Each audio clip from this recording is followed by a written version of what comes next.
What is up, guys? Welcome back to the Zach and Pat Show. I'm Zach. I'm Pat. This is the show about manhood, fatherhood, entrepreneurship, and the mentality it takes to be successful at those things. And we'll probably sprinkle in some helpful real estate advice too, because that's what Pat and I do. You know, guys, life can be tough. We can go through some things and struggle at times, but this is the show to let you know that you're not alone. So if you're someone out there going through any of these things, this is the show for you. Shout out to our friends over at Captain Beard Co. Guys, if you are looking for beard care products, shampoo, conditioner, body wash, give Captain Beard Co. a try. They have this unbelievable beard butter, balm, oils, and then it smells amazing. Ladies, if you're looking for something for your men as a gift to help with their grooming, check them out. Also, if you guys are looking to just set the mood one night, candles, unbelievably smelling candles made with all natural ingredients here locally to St. Louis. Give them a shot. Also, while you're there, use the promo code Zach and Pat for 10% off your purchase. Hey there, guys. I really appreciate you checking out the Zach and Pat Show. If you can obviously tell, we are a newer podcast, but one way we're really trying to grow the show is trying to get up the amount of subscribers we have. So, you know, if you're watching the show and you're getting something out of it, we'd really appreciate it if you could click that subscribe button. That would help us out a ton. Please click that button. And now back to the show. We have a very special guest in studio today. She is another member of Punchline with a show of her own. Kira Anderson from Yes We Can. Yeah, thank you for having me. Yeah, Thanks welcome for coming to the on. show. Tell us a little bit about yourself. Well, there's a lot about myself. Okay. What do you want to know? All of the things. Give Okay. our listeners a brief intro into who Kira is. Okay. So first and foremost, I am a mother of 3 children. I have a 7-year-old, a 5-year-old, and a 4-year-old. I am a recent cancer widow. I hate to have to tag that on to my initial introduction, but it's a big part of my life right now. It's recent. My husband passed away in 2023 from cancer. I am a health and wellness coach and also have a podcast, as you guys mentioned. And I also teach spin at True Fusion. So, yeah. So how long have you been a health and wellness coach? So I was in medical sales for 10 years. And then when I got married, I left my career and started getting certifications in health and wellness, different certifications, studying nutrition. So I would say I've been a health and wellness coach for maybe, 5 or 6 years, but I've been in the industry for almost 10. Okay. So are you always someone who was always fit and working out your whole life? Or are you an athlete growing up? Yeah, as an athlete growing up, What'd you play? my favorite sport was basketball. Okay. Yeah, I hold some records. No big deal. Way back when. And I did track, volleyball, cross country. Loved it all. And then in my 20s, I ran marathons, half marathons, triathlons. I really got into long distance stuff. Do you still do that stuff? I don't. Once I started having children, I use it as an excuse to stop. Yeah. Mhm. Well, obviously Did you you're enjoy still- the marathon running and all that? Let's see. I enjoyed half marathons. Okay. The marathon was a challenge. I enjoyed my first marathon, but not so much the second, third, or fourth. Mm.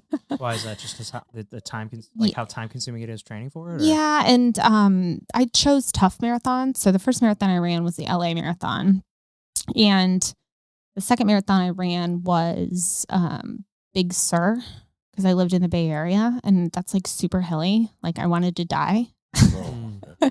I figured all marathons would just be flat, no? Oh God, no. No? Okay. No. Not all marathons are the no, same. No, Okay. they are We're not. We're not marathon runners. Yeah. You Yeah. can't tell. Well, now I can. Yeah. I didn't know before. Yeah.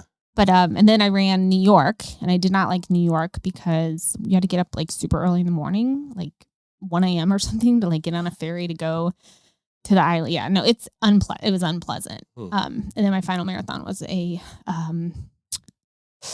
St. Paul. It was a hilly marathon. What was it? I don't know. It was a hilly marathon in Minnesota. Not That great. doesn't sound fun at all. It wasn't. No. That was it. Hills suck. Yeah, no, in the forest. It was not good. Trail. It was a trail trail run? marathon. Oh. Yeah, so check, and I'm done. Knocked it all out and Yeah. see you later. Exactly. So what inspires you to become a health and wellness coach? That's a good question. So I lived in Northern California. People were way more in tune with their bodies. People ate better and everyone exercised. And I just kind of fell in love with that lifestyle. And then I moved back to the Midwest. Where we don't. So I actually moved from Northern California back to where I'm from, Nebraska. And I was planning to open an indoor cycling studio. Like I was planning to put my life savings in and like devote my life to that.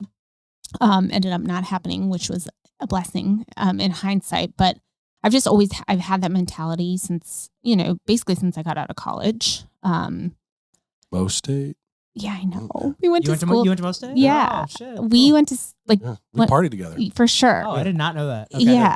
We so I'm like, God, you look familiar. Yeah, she partied with a lot of the older baseball guys. I did. I happened to be at their parties. I was that drunk freshman that they all made fun of. Yeah. Okay. So we definitely did a beer bong together. Yeah. I hope my kids never hear this. But anyway, so once I left my medical career and moved to Missouri, I'm kind of fast forwarding, whatever. I started getting certifications in fitness and nutrition and got more into it and decided that I wanted to create a career around it.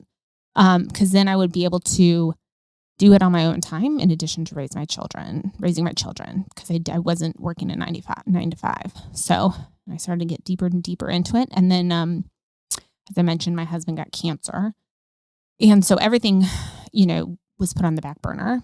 And now, we're almost 2 years out. I'm on fire about being healthy and helping others be healthy and realize that life is truly a gift.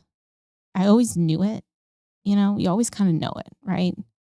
And you should eat healthy and like never take any day for granted. But it doesn't really hit you, or I should say it didn't really hit me until I lost my spouse and the father of my children.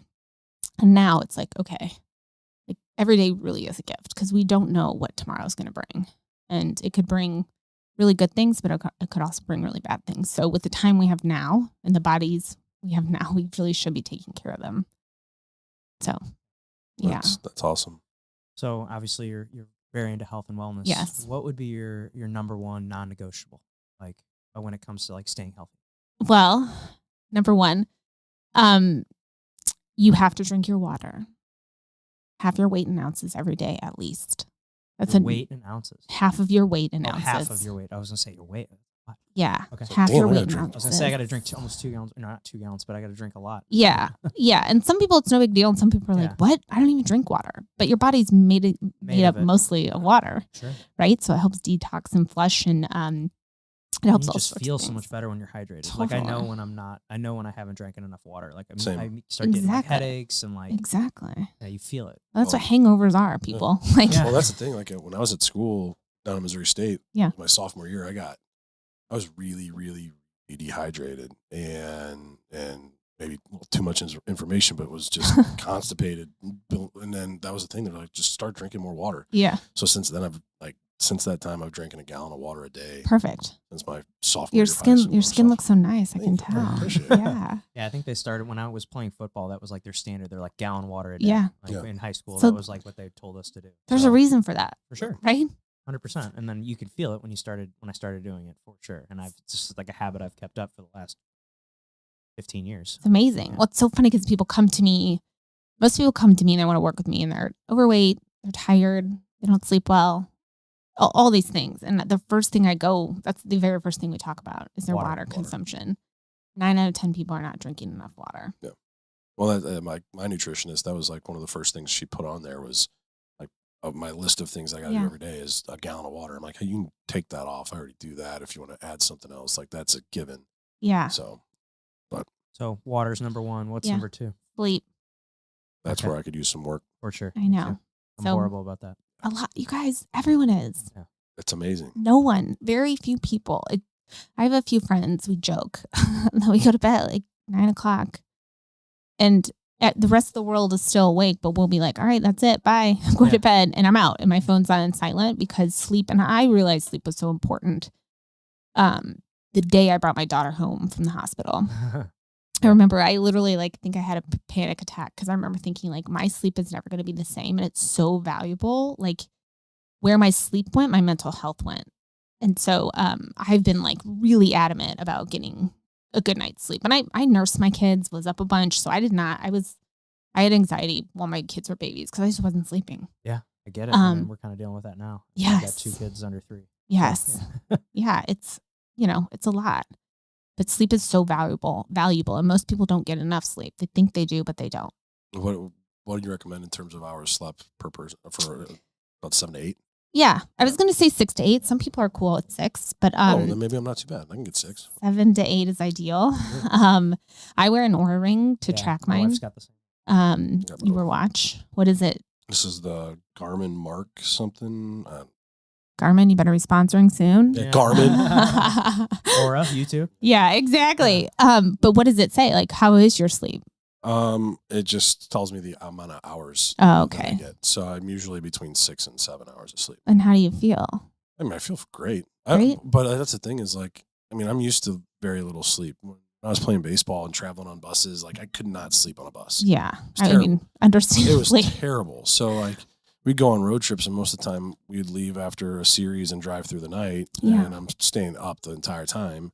And then I get home, then I'm falling asleep, and then I got to turn around and be back at the field in like 4 or 5 hours. So, I know, it's brutal. yeah. So it was just like used to functioning on just a little bit of sleep. So Yeah. Well, it really is good for our mind and our body to sleep. I always talk to my kids about when the sun goes down, I'm like, God put the sun down so we can go to sleep, and he brings it back up so we can wake up. Obviously, we don't need 12 hours of sleep, but truly, we're meant to sleep. Our body's meant to rest. That's how we heal and repair.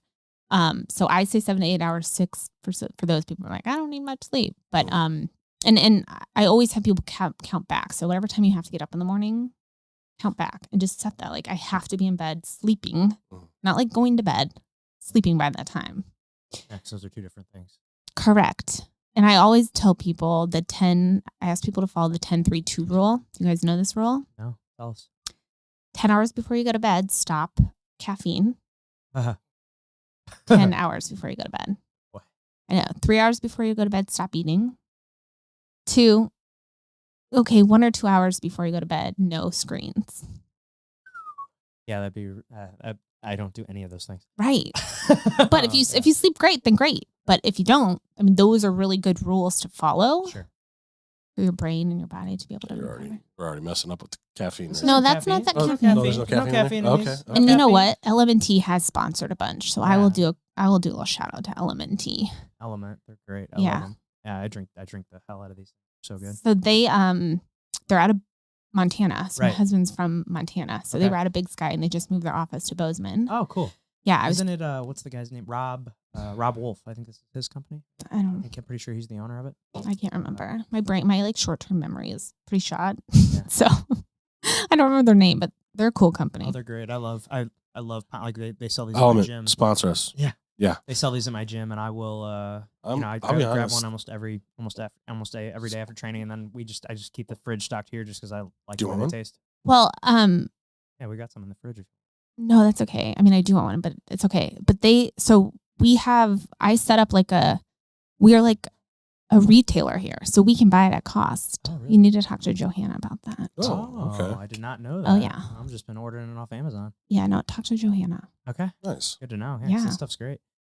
Oh, good to know. Yeah, Or you know. the more you know. Absolutely. And then you've also gotten big into cancer research and Yes. fundraising for cancer research. Yes. You've raised over $2 million in support. Shit. Yes. That's incredible. That's incredible. Yeah. Thank you. Obviously, with your husband and everything Mhm. that happened, what else is what drives your passion for cancer research and cancer Yeah. funding and things like that? Yeah. Great question.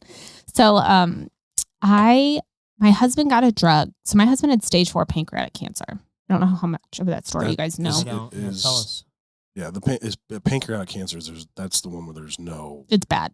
coming back from. It's it, bad. pretty much. The 5-year survival rate is now 13%. It was like 10 when he got diagnosed in 21. So by the time we found my husband's cancer, it was stage 4 freaking everywhere. So we found it because he was constipated. And what had happened, on and off pretty much all year, what had happened was a tumor grew from the tail of his pancreas, which oftentimes it starts in the tail or the head. It grew arms around his colon and was constricting his colon. It literally squeezed his colon, so we couldn't pass anything up or down. Oh, shit. That's right. Yeah. So literally, holy shit. all year, he had been having stomach pains, and I had given him probiotics. because I thought I needed them. And he like thought it was the probiotics. But what was happening was like the probiotics may have like put a light on the issue, put a spotlight on the issue. So, and all year long, he was having stomach pain and back pain. And like, I want people to realize that, like, if you know something's wrong, keep asking questions. And that's the other part about being healthy and eating healthy and sleeping and being a healthy human. Because when things go wrong, then you'll know it's wrong. Versus if you're feeding yourself crap all the time and not sleeping well and feeling like crap all the time, you won't know when things are off. So anywho, all year long, he had stomach pains and was constipated. And like, you know, his sister is a primary care physician, and he like, everything she says was like the Bible. And she, of course, was trying not to freak him out. And it's like, well, it's probably just your microbiome's messed up or whatever. So at the end of the summer, he finally got a colonoscopy, which please get your colonoscopies, everybody over the age of 40. I think you can get them at 35 now. It's really important because GI cancers are on the rise. Rectal cancer, colorectal cancer, colon cancer, pancreatic cancer, esophageal cancer, all of that is on the rise. FYI. Don't mean to scare you guys. Is that just from the shit that's in our food and that we're eating? Eating, drinking, plastics, stress, all the plastics. It's our life. It's the environment we live in. So you need to get checked. So finally, my husband was 47 at diagnosis. So he got a colonoscopy and they didn't see anything. And we're like, okay. They go up, nothing. So we're like, sweet, nothing. We're good. We're good. We're safe. We're good. We're safe. It's just, it's microbiome, whatever. Or bellyache. Exactly. He's got IBS. So does have his family. I don't know. So anyway, a month later was when a month and a half later is when he was completely blocked. Felt like he had to use the restroom. He couldn't go. And he vomited one night. And I was like, all right, enough's enough. And by the way, y'all, I have babies. Okay. My kids were 4, 2, and 11 months at diagnosis. So all year, my son's whole first year of life, I'm trying to keep him alive, and like I have 2 babies, 2 other toddlers. And so there's just a lot going on. But anyway, we went to the hospital and did all his vitals, and they took a picture, and obviously it was a lot long. Like I'm cliff noting. These are cliff notes. But yeah, they took a picture of his belly and came back in and, said that they saw 3 tumors, and we're like, my husband was a hypochondriac. He was super freaked out about everything. So on the way to the hospital, he's like, do you think this is stomach cancer? And I'm like, of course it's not stomach cancer. Absolutely not. And then they freaking came back and said, we found 3 tumors. And I was like, okay, cool. Like do a biopsy. Like, let's just make sure, like there's no way this is cancer. Like not to our family. Are you kidding me? Like one of my best friends had just beaten stage 3 colorectal cancer like the year prior. And another good friend had beaten lymphoma. So I'm like, I'm familiar with people having cancer, but it's not my family. Of course not.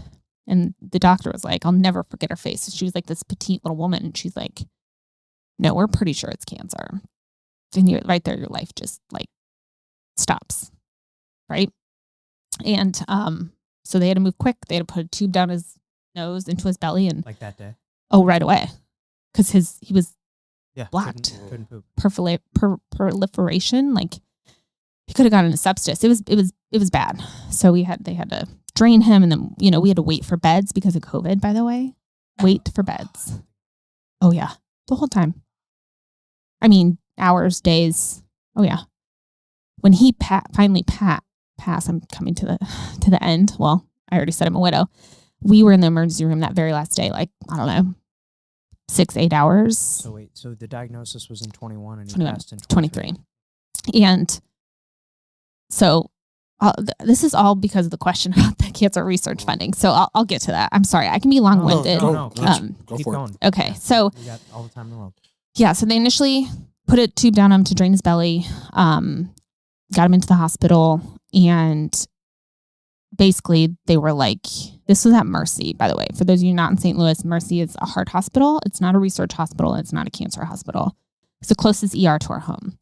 So the doctor there was like, basically he's like, I'm really sorry. My dad passed from this too. We're going to give him some chemo, but like, and I was like, what? Like, no, that can't be. Like, you're not telling me my husband's going to die. So anyway, luckily, because my girlfriend had beaten stage 3 colorectal cancer. Because my husband was a partner in Edward Jones, we had connections to Siteman. And so we were able to secure him a bed, which, by the way, I am very grateful for, but I do think it's ridiculous that here in America, you have to know people to get beds in hospitals and see doctors. I think that's a problem. For sure. Just for the record, I'm very grateful and blessed that we were able to, because Kyle, that kind of cancer grows very quickly. And his was freaking everywhere, all over his stomach, liver, lung. So anyway, we were able to secure a bed at Siteman, and they drained him. They put a stent in his colon that released his colon. Like, it's kind of like, like those Chinese finger traps, like something similar to that into his colon. Open it up. Thank God. So he was able to pass, and we went to Montana. He wanted to see his family before he started chemo. So we go to Montana. The frickin' cancer continues to grow while we're there. We're there a week, you guys. Above the stent. The cancer, continued to grow. Just so freaking ridiculous. We had to immediately come back. So was he getting constricted again? Yeah. I know. And we're just like, this can't be. Oh, like, that's extremely fast. Correct. And like, the doctors in the family are like, cancer doesn't grow that fast. Well, guess what? Pancreatic cancer apparently does. It's freaking like, it came on real freaking quick. So finally we get back to St. Louis. Thank God, Dr. Keon Lim, who's a pancreatic cancer researcher, took Kyle on. You guys, not many doctors were willing. They were going to put him on hospice. I found this out last year at one of my fundraisers, but all the other doctors were like, he's a hospice case. Like, don't even try chemo. And Dr. Lim basically looked at us and was like, that is a young family. He's a young guy. He's healthy. Let's try it. So he signed off on the papers and no one else would. Like, the tumor board. So just so everybody knows, if you have cancer and you go into Siteman, on Mondays they do a tumor board where everybody looks at your case and helps decide the treatment plan. Everyone was like, this guy's a hospice. So Dr. Lim went against their orders, gave him chemo. The tumor released off his colon again. It was not a pretty ride at all, but for 17 months we battled. The first 5 months we were in and out of the hospital, of course, blood transfusions. I mean, our whole life stopped in every way. Children, I had to hire all sorts of people to come help because, and his sister came down, but 5 months of regular treatment. There are only 2 standard of care treatments for pancreatic cancer. Because it's a tough cancer to treat, there aren't that many researchers. There's not very much money that goes to pancreatic cancer. So there were only 2 that are FDA approved. Kyle didn't have any genetic markers, which if you have some genetic markers, sometimes they can target it a little better. And if it hasn't grown to other organs, they can take it out. There's a procedure called the Whipple procedure where they can take the tumor out, and sometimes that can help. Well, Kyle wasn't eligible. So he didn't have any special treatment. That he had what they would call bad luck pancreatic cancer. And you're just like, are you kidding me? Like, is this real? That's all you got for us? Is just bad luck? Correct. Is this real life? So they did the first 2 standard care treatments. He had a mixed response in the first one, a few rounds, and then he was stable with the second. But the problem with pancreatic cancer and some other cancers is they learn the treatment. So it grows back quickly. That's why the survival rate for pancreatic cancer is not very high. A lot of people, only 36% of patients actually respond to the treatment that is FDA approved right now for pancreatic cancer. So it's nuts, I should say, 3 years ago. A lot has happened since then. So basically, after a couple months of that, I looked at the doctor and was like, well, what else is there? And he's like, there really isn't much else. There's some things in labs right now that are coming. So we just have to basically keep holding on, and I'm like, okay, well, what do you mean by that? Because the pancreas isn't something you can just go and remove like you can with a correct kidney or something. And remember, it's everywhere. Right. Like, you can't remove. They won't go in and do surgery if it's in the bloodstream, right? And it's already metastasized.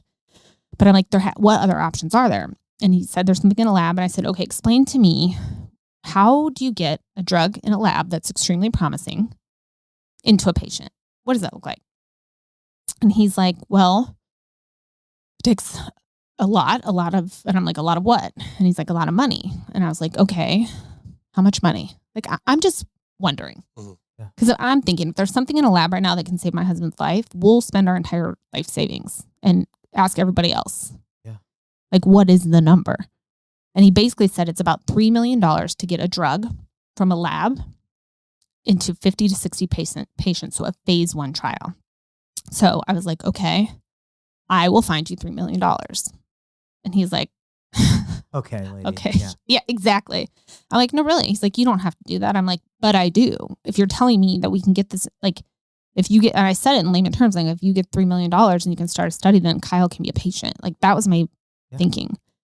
And so I literally started a fund almost immediately. And the details are fuzzy. Okay. It's like, maybe it was like a few weeks later. I don't remember, but pretty quickly I started a fund that went straight to Dr. Lim. So something to note as you're donating to funds, to organizations, some organizations obviously have overhead, and you really need to know what % of the money is going to where you're donating.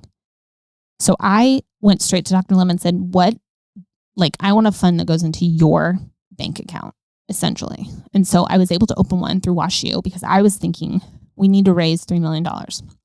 So I start writing emails, making phone calls, posting on social media, calling all these people to try to figure out how we're going to get this funded ASAP. In the meantime, I had posted on social media, as I mentioned. I got a hold of the study and I used to work in pharmaceutical sales, right? So saw who was manufacturing the drug that we needed. And I put on social media, does anybody know anybody at this company? And someone that I worked with and had volunteered with, so we had more of a personal relationship, sent me a message and said, yeah, I'm friends with the CEO and president of that company. Here's his number. Oh, wow. Perfect. Yeah. So I called this guy. I'm like, hey, you don't know me from Adam. It's my story. It's my husband. I need your drug. How do we get this drug into my husband? He's like, well, it's currently being studied for rheumatoid arthritis. I'm like, cool. We'll get him a rheumatoid arthritis diagnosis. Yeah. Piece of cake. Yeah. It's like, yeah, no, it doesn't really work that way. And actually, we're kind of like tabling that drug for now. I'm like, yeah, but my husband is like on his deathbed. So untable it. Correct. Untable it. And so he's like, I meet with my board on Monday. Let's see if we can get a compassionate use approved. Compassionate use is if a researcher uses a drug and it has phenomenal results, and that researcher can use it on one of their patients as a Hail Mary. Compassionate use. Those of you listening, write that down. Compassionate use. You may have to use that someday. And so he's like, have you heard of compassionate use? I'm like, I've heard of it, but it sounds like a bunch of loopholes. But if that's the only way to go, that's the only way to go. So then meeting with his board on Monday. So I Google his board. I'm like, who is the board of this pharmaceutical company? Number 2 on his board is somebody I work directly under. Then I call him. I'm like, hey, remember me? Told him the story. He's like, all right, we're going to try to get this approved. We have a meeting on Monday. I'm like, oh, I know you do. By the end of the week, they said yes. And obviously Dr. Lim was then made aware. Emails started going to him that this crazy woman was calling the head of the pharmaceutical companies. And Dr. Lim was like, hey, Kira, you've been busy. I'm like, I told you. I'm gonna get this thing. Yeah. So by the end of the week, we had a yes from that company and a yes from another company who also had an inhibitor to let Dr. Lim use it on Kyle. And so then we had to go to WashU. They said no initially. Again, we started to light fires. They changed their mind. They don't like when I tell people that, but it's part of the story. And like, we almost got shut down here in St. Louis. And then we went to the FDA. They said yes. I don't even know. A few weeks later, we were able to start the treatment, and it gave Kyle another 12 months of life. It wasn't pretty, like I said. We were in a hospital, tons of blood transfusions.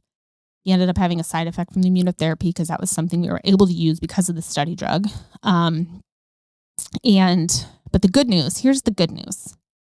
From the time he got it, the March of 22 to December of 22, his tumor markers went from extremely high to non-detectable. It worked. Wow. His cancer was non-detectable.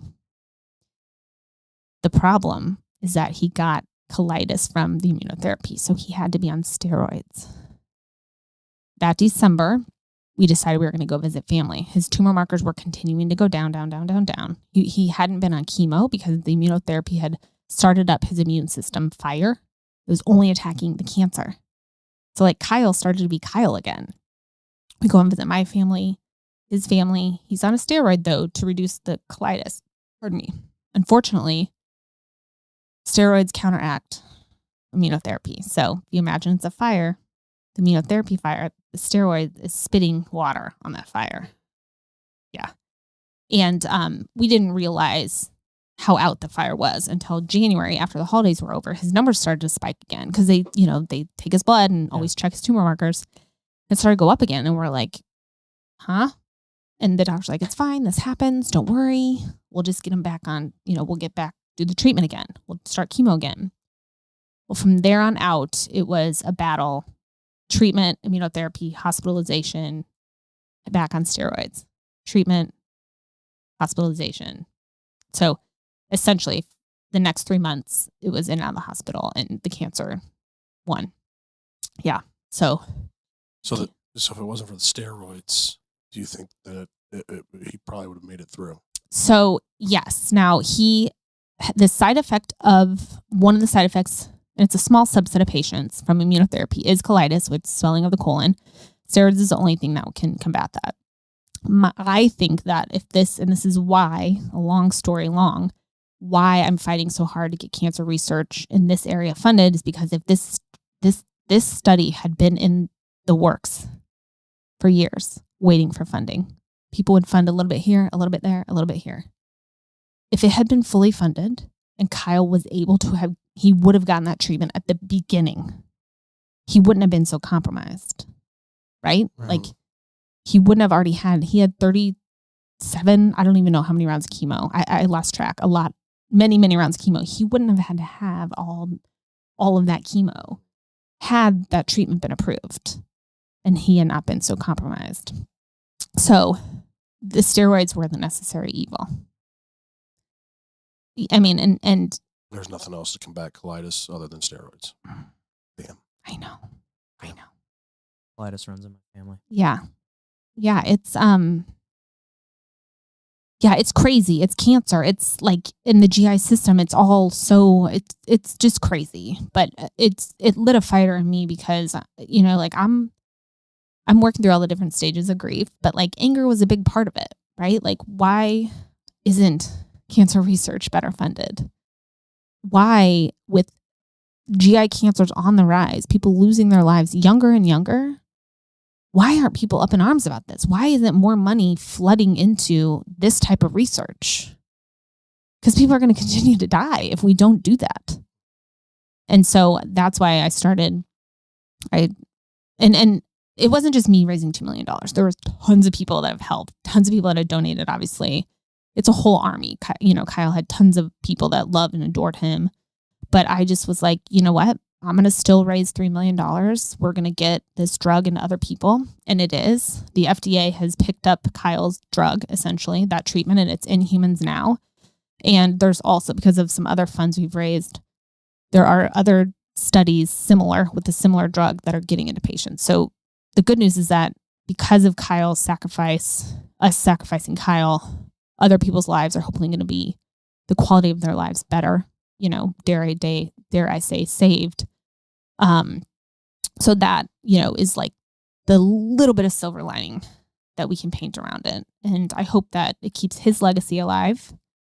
And then also for my children to have something that they can help continue. And it also helped me, I think, that first year and a half, kind of process and, I don't know, feel like I'm doing something. Yeah. You're still fundraising and doing things like that? Yes, I am. What's the goal?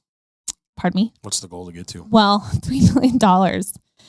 I mean, I feel like I told Dr. Lim $3 million, so I don't want to stop until then. I'm going to be honest with you. I'm pretty worn out after last year because my team Kyle raised $1 million the last 2 years. And so I'm pretty wiped out, but I still talk about it. I still will be fundraising and funneling funds to Dr. Lim so that he can continue that research because it's just that important. Just not to the extent that you were doing it. Yeah, I don't think I'm going to promise pedal the cause. I'm going to raise $1 million again. Sorry, David Dreyer, any pedal people that are listening. Because it took a lot out of me. And it's part of my healing. But it's interesting because now I'm just sitting now. Like, I don't have any big challenges ahead of me right now. And I'm really uncomfortable. Like, it's almost like, now what? Yeah, what do I do? Right. And, some people are like, you just got to sit in it. And I'm like, I don't like sitting in it. Like, where can I run? Should I start running again? Should I, what should I do? Start a podcast. Right? Start a podcast, which I did. Yeah.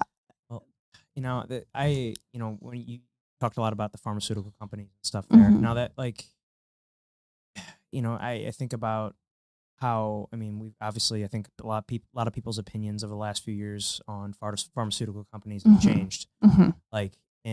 Where we're kind of realizing that they're really only profitable if people are sick.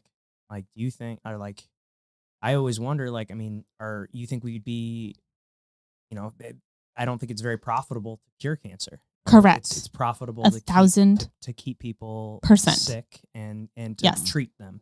Treatment is profitable. A cure is not. Yes. And so it's just so ass backwards, and it's so wrong. And that, especially with everything you've gone through, that's gotta, you gotta think about. I'm sure that's crossed your mind. Oh yeah. I know way too much now. I actually went to Washington, D.C. last year to stand up and talk with Congress members and their cohorts about bringing more funding to GI cancers, which I'm sitting there in a purple jacket. I'm like, this is ridiculous that a cancer widow has to fly to Washington, D.C. and share my personal story to this congressperson's note taker. And then maybe they'll say yes to the bill that will provide more funding for cancer research. I'm like, what world are we living in right now? And actually this year they asked me to come speak. And to be honest with you, I'm just tired. I told them no, because I'm wiped and I have to focus on my children. And not that I don't think that I'd make a difference, but at the same time, I'm like, I just need a minute to think about what my next step is, what my next move is. But you are absolutely right. There's a lot of money in cancer research drugs, not cancer research drugs. I'm sorry, cancer treatment. A lot of money. And that is another part of my anger, is that these treatments should be funded. There should be more people surviving, living with cancer. Maybe not curing, living with cancer. There should be way more than 2. Now there's 3 FDA approved treatments for pancreatic cancer, but there should be more efficacious treatments. They're in labs right now, you guys. There are promising things in labs currently waiting for funding. And these doctors have to fly around the country and sell their science. Right. But then they have to then go sell that to a pharmaceutical company Correct. who's going to make it. And Correct. they're going to look at that and be like, well, it's going to take money from everything. Well, it's like, well, if we give this drug to somebody and it cures their problem, then they're not a customer anymore. That's and it's it's so fucked up. But unfortunately, that's the world we live in. It truly is. And we have a for-profit. Our healthcare is for-profit. Yes. Period. Mm-hmm. Yeah, it's a business. Yeah. It's a business. That's why the CEO. And I'm sure the medical bills, I couldn't even imagine. So I calculated everything, and I had the doctor's office help me because I wanted to know. I wanted to know my facts. It was $2 million for Kyle to keep him alive for 17 months. And that's with some of the drugs donated. That does not, so that's insurance, our money. That does not count our loss of income. The money I spent on childcare. Sure, that was. I don't even know how much. And of course, we're going to pay Right, you're going to pay whatever, whenever, it doesn't matter. But the point is, $2 million to keep Kyle alive. It's $3 million for a phase one study. What? It's a huge mess, people. Right. It's very black and white to me, but I'm a the, cancer widow. And in the grand scheme of things, and that's just one person with cancer. Correct. Think of how many people are out there with cancer. Exactly. $2 million to keep him alive for 18 months. Yes. 18 months. 17, but who's counting? Yeah. It's insane. It's insane. It's insane. And yeah, it's, and my kids are so little, and that's the part that fuels me. It's they don't have their dad anymore.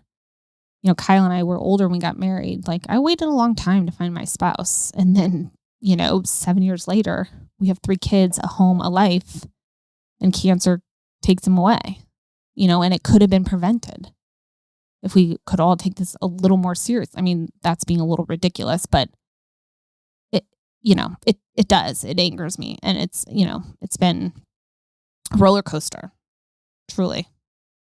Kira, you've been through the hardest shit that people go through. What's kept you from breaking? Oh, I break. Well, I do have faith and trust in God, although I question there are certain times, where I'm like, why us? Yeah. And it's funny because some people are like, I've never heard you say why us. I'm like, oh, I say it. It doesn't make sense to me. But I have to believe that there's a reason for this. It does not make it doesn't make sense. Like I look at my kids and even look at myself, like how am I equipped to raise these children by myself? I'm not, so there's a lot of questions that I ask, but I do my faith in God for sure. And then just looking at those kids and thinking, I have to do this for them. I was going to say, how do you balance it all? I don't know. I mean, I don't really. I've tried to keep, that's why I've kept teaching cycling. I've kept that. It's 2 days a week. I started this podcast to have this little piece, a little bit of a career or professional part of my life, because otherwise it is the children and the home and grieving and all the things that come with, the passing of a loved one, of your spouse, the paperwork, the home, all the bills, he did all that stuff. So it's like now I'm managing this house, which it's not a small house. Like we bought the house and we're like, we're going to fill it with kids. Yeah. We did fill it with kids. And he managed a bunch of that stuff. And now it's all on me. And the post-death paperwork and all the fallout, it's a lot. And sometimes I'm doing great and sometimes I'm not doing so great. And I just have to keep going, and trust that God's got us and there's a reason for all this. What kind of support system do you have here in St. Louis? So I have friends, and like I said, 2 of my really close friends have beaten cancer, so they've been a great support. And I have another couple of friends who have been in our lives for a long time. And my parents come up every once in a while, about once a month or every other month. And then I have hired help. I actually hired one of Kyle's night nurses to help. I have a couple different sitters, but that's it. Yeah, which I'm blessed to be able to hire people to help me. Like if it were just me, I would have lost it by now. Yeah, publicly lost it. Yeah, grief changes someone permanently. Mm-hmm. Like, how has your worldview evolved since you've lost your husband? Yeah, so it's interesting you say that, because recently I've been thinking gosh, I can't wait to get back to myself. How I used to feel, loving life, colors everywhere. And I have to remind myself, I'm that person died when Kyle died. I am totally a new person and I do view life very differently. And my thoughts are more negative than they used to be. I trusted that I was marrying somebody to live the rest of my life with him. And that's not happening anymore. And so I do have a more negative view of things than I used to. And I'm trying really hard to turn that around. And again, it ebbs and flows. But yeah, the glasses I wear look way different than they used to. And I do view life very differently. Yeah, I don't know. And right now I'm not in a great place. I don't love winter. January, February are not my friends. And I think also Kyle's cancer started coming back this time of year. And so your body remembers. Yeah. And so, I just have to think to myself, I have got to keep going. For these kids, I have to keep going one foot in front of the other and take on the things that I need to take on and, not do the things I don't need to do, So I don't know, I just have to keep going and try to do better, try to be more positive. While also giving myself some grace. Of course, and you deserve every bit of that grace. Yeah. you could go back to, the beginning of your widowhood journey, like, would there be a piece of advice you'd give yourself? That's a great question. What would I give to myself as a new widow? I think I would just prepare myself that, the first year is you're basically shocked. Everything's a first. And that like anniversaries and birthdays, like I would just prepare myself. Like it's going to hurt like kind of a lot. And triggers are going to come up out of nowhere because you'll be having a good day and then all of a sudden you'll hear a song or like I'll drive by a place that Kyle and I went and triggered, boom, mood down, tears falling. So yeah, I would definitely just tell my old self, like, hang on, it's going to be rough, but you can do it. Yeah. No, sorry, this is good. No, you're it's fine. great. It's just hard not to. It just hit me here, Yeah, yeah, because it's real life and real humans, and like it's not, everyone thought it was an old people disease, and then it's like your husband, like you never think it's gonna happen to you ever. We were at my girlfriend's ring the bell party, and her husband was like, thank you everybody for being here. You guys have all been, amazing throughout Joanna's journey. But we're going to be here when someone else gets it, because 1 in 3 people essentially will be affected by cancer. And so just know we're going to be here too. And I distinctly remember looking around the room being like, wow, I wonder who's going to be next. Never thinking it's my husband. Yeah. Not my husband right here holding my baby. Right. No way. Now, with your kids being so young, what are some of the things that you do with them to help them remember that? Yeah. Remember their dad, remember that legacy that he has? Yeah. So we have pictures of him everywhere still. And I had Annie's Hope. I had them come very early on in Kyle's diagnosis. They're an organization that helps kids through grief. And so they did a really good job of doing like crafts and creating memory boxes and talking with them from a therapeutic standpoint about Kyle being sick. And then when he passed, all the way through that. So I already had my kids had a good foundation. They knew, what was happening. It was not a surprise to them. And so, and I've been very open and honest with them about it. So we talk about Kyle being, in heaven and how he's enjoying himself up there. We pray, about him every night and at the dinner table.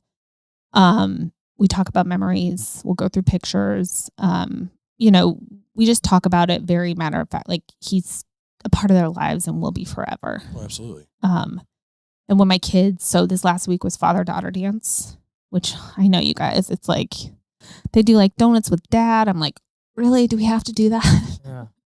And then father-daughter dance. And my daughter, like a few days before, like just broke down out of nowhere. And it's the worst. You're just like, it just you just stop everything and pulls your heart out, because it's one thing, like I lost my spouse, but like to try to think about your children, like my kids lost they're experiencing grief and the sorrow and so differently. It's this huge hole in their life, the other half of their foundation. And so that was a killer. And my dad came in and did the dance, from Omaha. They flew in and did the dance with my daughters. But, we just talk about him and I let him cry. And, I have a bunch of his favorite suits, his favorite coats. I have his skis, his wedding, I have a bunch of his stuff still that I'm going to let them have, when they're older, to remember him. But just the open communication has been all the advice that people have given to me that I have, in turn, with my kids, we talk about them a lot and pictures everywhere. So, yeah. How would you say that they are doing with it? So it's hard to say because they're kids, right? But my older daughter is very expressive and emotional. She's a little bit like her mom, and she can be a little dramatic. And so, she has the highest highs and lowest lows, I would say. And she was close with Kyle, right? She was our first baby. We moved to Toronto and back, like the three of us, and had a lot of time together. And so, she gets frustrated, or, I don't know if it's her personality or if it's the combination. Yeah, I don't know, and then my younger two, I would say they're handling it better. They talk about him and they say they miss him. I don't know how much they remember him actually versus 2 and 11 months when he was diagnosed. So of course we have pictures, but, and then also, when I'm anxious or like I'm having a tough time, it totally bleeds onto them. Like, you know what I mean? It's just how it goes. So we're doing okay. And I have my kids in counseling and I'm in therapy, of course. But it's just going to be a lifelong thing for us. So, yeah. So, what's a daily routine like for you? You have 3 kids Mm-hmm. and have a coaching business. I'm sure you don't have the luxury of slacking off. Yeah. I'd like to think I do, but I don't. Well, I do. I just don't allow myself. I should put it that way. So recently, typically I get up whenever one of the kids comes and wakes me up. And, we get the day going with breakfast and then get them ready for school. And my nanny comes to help facilitate that because there's something, I don't know if it's because Kyle's gone, the way I treat my kids, but I'm very like loving with them, and I'm not probably as strict as I should be with them. So I still do things for them and I shouldn't do, probably. So it's kind of an ordeal getting ready for the day. Like what? Like I'll brush their teeth. If they don't brush their teeth, they'll come here. I'm going to brush your teeth, and like pick their outfits out and put their socks on, like, things that they should be doing. And again, it's probably, it's a little bit of me feeling bad that I'm the only one. And like, I don't know. They should be doing a lot more on their own. But my nanny does come to help keep things running, that we're out of door on time. So I'm very lucky in that way. Then I'll drop them off at school, and then I typically either work out or I'm teaching, and then have meetings at AU, our entrepreneur club, or my podcast. And then doctor's appointments or stuff for the house or bills or my car or, school stuff. Like there's something the whole time. But recently, this is something really cool. Have you guys heard of the Miracle Morning? No. Oh my God, I'm so excited to tell you about it. So because January's been rough, I'm like, I have got to do something different. Normally, I read my kids a book. We do a meditation every night. I fall asleep in their bed. When I get up, I like drag myself up, brush my teeth, put my pajamas on, go to bed. I'm like, you know what? And then wake up when they wake up. I'm like, I need to make a change. Like I need to have my own bedtime routine and my own time in the morning. So I have a friend who's a rabbi who I talk to regularly. And he is also a counselor. And for every one of his clients, he recommends reading this book called The Miracle Morning. So he's like, Kira, I think you need to do this. So I grab the book, and what the premise of the book is, you basically set your alarm and you don't snooze. Okay. So 5 a.m., whatever it is, 5:30, to allow yourself a half an hour to an hour by yourself before the day starts. So I've been doing this. And what you do is you, first thing you do when you get up and you brush your teeth right away.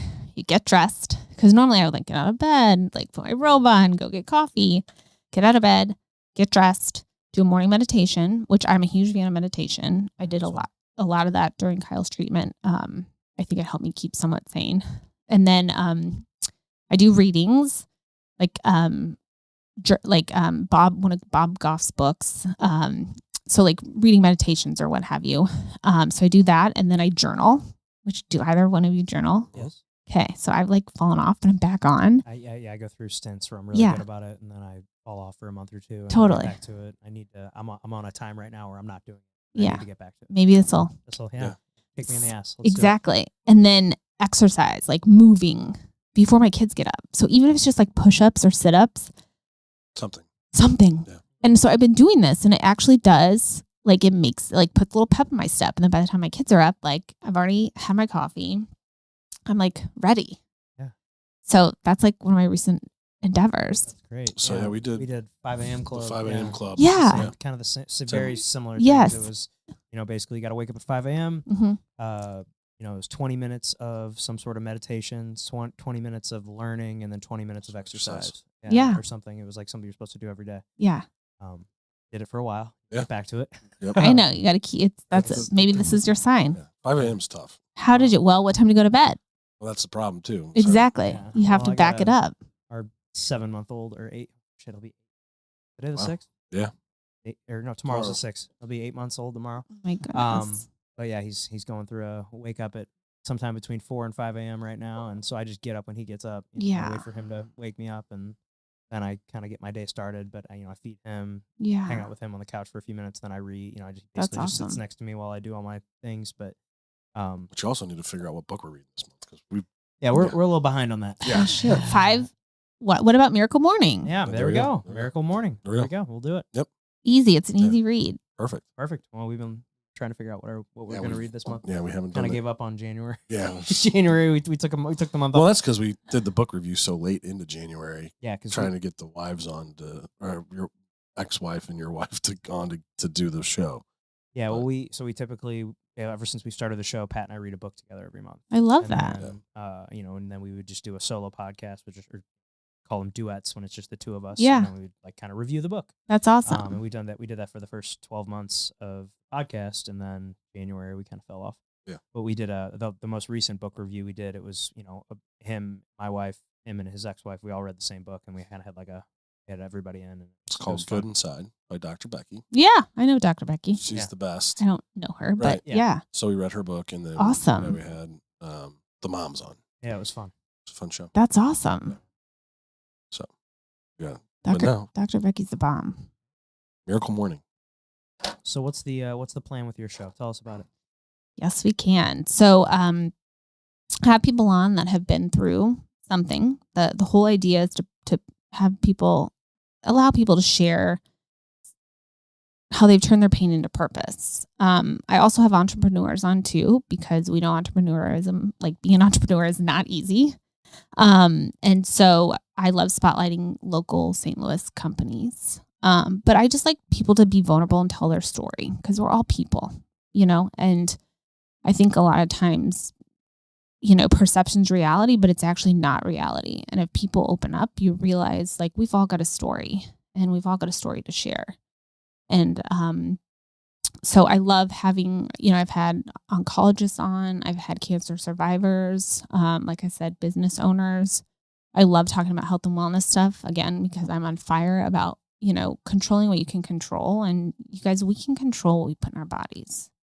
We can control what we do with our days. And it's important. It really is. And so I'll have people on to support that message. But yeah, it's fun. We're like 20 some episodes in. Next week I have, she's an oncologist, a surgeon. Oh, cool. Yeah. Right up your alley. She's studying. It's interesting. I have been made aware of and gotten kind of close with 2 oncologists that are studying the effects of stress on cancer, the metastases, how quickly cancer metastasizes. That's the right word. Yeah. I know my brain. I'm telling you, my brain We're is just going like, to go with it and say yes. yeah, You okay, got that's right. it. Yep. Stress makes cancer grow so much faster.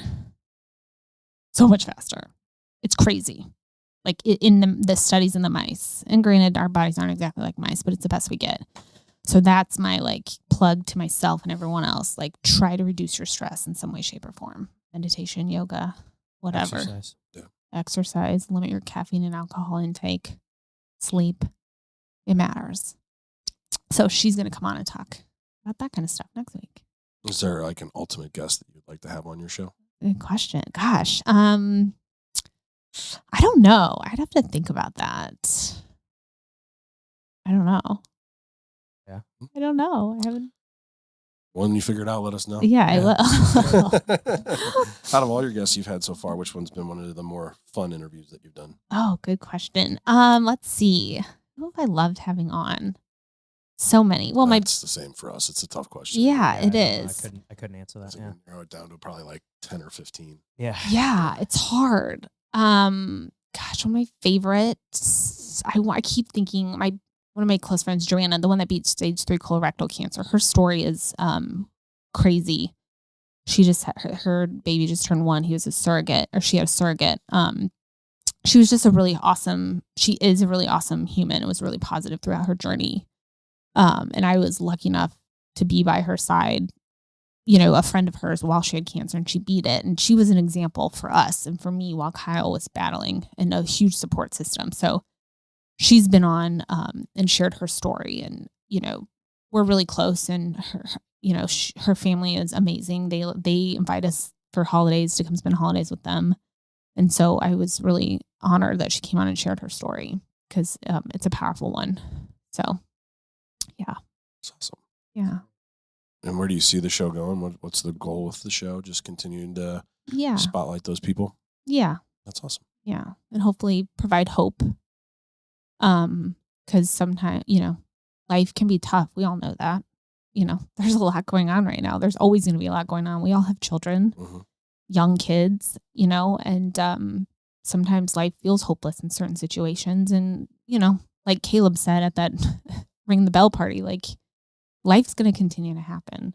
And the more you can relate to people and be vulnerable and realize we're in this together, that we're not alone, the better off we're going to be. And I truly believe that we're all brought to this earth to make it a better place. Like, we all have a purpose. We're all meant to live homogeneously, together. So I just hope that this connects people and provides hope. That's awesome. Perfect. Now, with where you're at in your journey, have you started dating since? I was wondering if this question was going to come up. Yeah. A little. A little? Yeah. How's that going? It's interesting. Yeah. It's hard because, first of all, I'm like trying to figure out who I am now. Again. I'm a widow. I'm not a divorcee.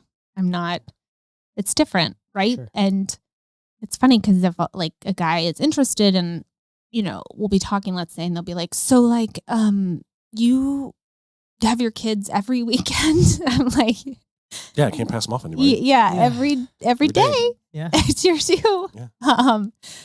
So, I'm still trying to figure it out. It's interesting to navigate.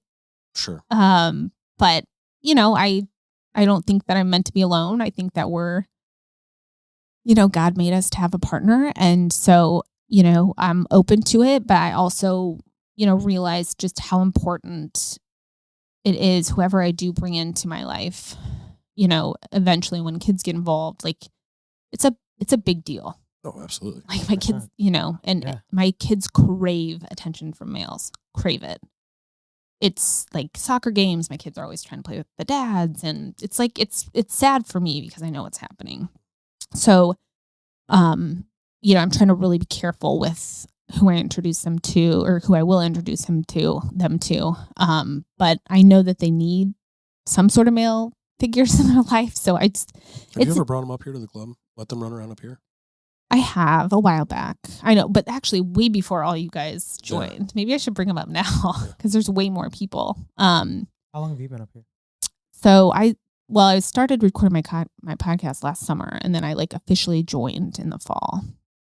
But yeah, you're right. I should bring them up we're here. Not too far off. I was in October. Yeah. Yeah. No, we're not. So, yeah, no, I bring my boys up here all the time to run around. They love the pickleball court and all that stuff. Yeah. And they run. There was one night it was just me and Corey up here, and the boys just going nuts. Like, sweet. My kids. So my youngest is 4. They can, they like that. That Jenga set we get. We have that. That's everywhere when they come. Like all the ping pong balls. I'm like, I feel like I should probably buy a pack of ping pong balls because who knows where my kids have put them. But yeah. So dating's. Well, I'm open to it, and just gonna see how things play out. But yeah. What do you think the biggest misconception is about being a parent? What's like one thing you wish people knew? Golly. The biggest misconception. Wow. Think about that.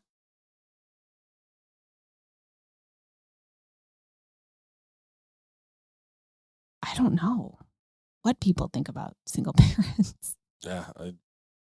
Because that's a question for you too. I mean, honestly, I don't really know. I haven't had anybody ask me or say anything or make a comment, but I know like on my side, I know that there's times where I think Melissa doesn't realize, like, because she has a partner. This is your ex. Yeah, and I don't, and she has that person and family here to fall back on. I don't have anyone. Oh, family and stuff. Yeah. Yeah. Oh, like her parents and her are all here. I don't have any of that Right. here. Totally. So it is like when I have the kids, it's all on my own and things like that. I know, the biggest for me, the biggest one is like when it comes to playing hockey. So I play hockey twice a week. Okay. And so having to get a babysitter, like the guys are like, oh, let's go grab drinks afterwards. Yep. I'm like, I'm sorry, guys, I got to get home. And they're like, well, come on, you got a babysitter. I'm like, You don't get it. I'm like, no, yeah, but I'm not paying to go. I'm already paying more to play hockey every night. Mm-hmm. I'm not paying more to play hockey and then go drink beers or pay more to drink beers and have, like, no, I'm going home. Mm-hmm. So it's already late. Yeah. Too. Yeah. Games are all 10 like 10 o'clock at night, but yeah, I mean, that's been one of the things, but I mean, it's not easy. Especially like with the support, and not having the full, like having somebody that I can truly count, like I'm not having a partner there, like, oh, hey, can you help me? Can you go grab the kids? Or like this, like there's been times like I've had to call Melissa, I'm like, hey, I'm running late. Is there any way you can go get Connor? And luckily we have a good relationship like that, that we can help each other out. And she's done the same thing with me, but she doesn't have to do it as often because she does have her boyfriend, Dalton. And so, but yeah, I mean, I couldn't imagine, like I get my kid, I have every couple days off. Yeah. I just don't, I don't know how being solo parent 24/7, how you do it. It's interesting. And it's funny because a lot of widows will say, like, there's single parenting, there's solo parenting. And like you said it's solo parenting. And I'm single parenting. Right. You're solo parenting. So, and it's interesting. I'm glad you said that because it is true. Like I'll be at events, even up here. And Scott's like, come on, stay. Let's have, and I'm like I want to stay. Week. You're like, exactly. No, I'm like, oh, I get it. Yeah. Yeah. I'm like, I'm paying a babysitter. Like every time I'm away from the home, every single moment, unless my kids are at school, I am paying somebody every moment. $20 an hour. $20 an hour. And that's even like cheap. Yeah. I hope none of the babysitters are listening. No, jack the rates. I've got a great babysitter. She's amazing. She's an ex-teacher for at the school that they went to, and the boys love her. Like there's times I'll pick the boys up. They're like, Dad, are you leaving? I'm like, no. Yeah. Well, we want Miss Megan to come and watch us. I'm like, well, no, I'm watching you today. Yeah, exactly. I'm like, no, Dad, leave. I'm like, we want Miss Megan. I'm like, well, too bad. Sorry. Deal with it. Do you have $20 an hour? Exactly. You gotta pay that bill? It's a lot. It adds up. And the other thing too is like holidays. This is not like a poor me thing, but like events, holidays, like we don't get invited to stuff like like events we used to go to, family barbecue. Like we don't get invited to that stuff anymore. Really? Really? That, you think? I don't know. Just families all do, like my neighbor, we have some neighbors across the street. They'll invite us to stuff, which is great. And then my girlfriend, Joanna, but other than that, not really. And so it's interesting because, Kyle and I aren't a couple anymore. Like I definitely don't get invited to things, which is fine. But by like his friends, like just in general, anything with a couple, gotcha. Right? Anything with a couple or a family. No. Yeah. So that's interesting and that's common. It is weird. Yeah, I wouldn't think. Yeah. Huh. Yeah. No. I've had friends choose sides. Yeah. And I personally don't think that's right either. Right. Like you were friends with both of us. We're just not together anymore. You can still be friends. I'm not asking you to choose a side. Totally. But yeah, no, I've seen that. But I haven't I don't know. I haven't had anything where I haven't been invited to. Yeah. So I don't know. That's I just unfortunate. Feel like That's unfortunate. Yeah, that makes me stopped. Yeah. Oh, it's okay. Like I said, Joanna invites us to her stuff. And my parents come up. So, and actually my sister-in-law, Kyle's brother's wife and niece are coming next weekend. Are you still close with his family? I would imagine. Parts of his family, yes. Yeah. Yeah. That his brother and his brother's wife and those kids stay in contact with us pretty regularly. So what about his parents? that's good. Yeah. No. Mm-hmm. Oh, okay.